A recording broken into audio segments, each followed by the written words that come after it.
శ్రమ లేకపోతే దేవునికి నువ్వు సమీపముగా రాలేవు. శ్రమ అని అగ్ని వచ్చిందనుకో, ఆటోమేటిక్ గా యేసయ్య దగ్గరికి వచ్చి ఆయన పాదాల మీద పడిపోతాం. శ్రమ లేనిదే సింహాసనము, శ్రమ లేనిదే మోకాల జీవితం, శ్రమ లేనిదే ప్రార్థన జీవితం రాదు. కొన్ని నిన్ను శ్రమలో ఆయన్నే పెడతాడు.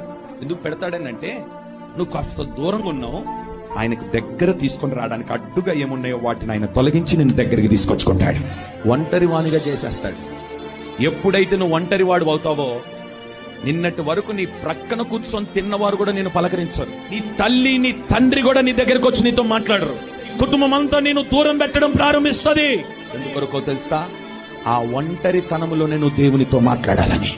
నువ్వు ఒంటరిగా ఉన్నప్పుడే నీ కుడి చేయి పట్టుకొని నీకు సహాయము చేస్తాడు. నిన్ను శ్రమ పెడుతున్నాడు అని అంటే నువ్వు సంతోషించాలి. ఎందుకో తెలుసా? ఈ శ్రమ నాకు మేలాయను.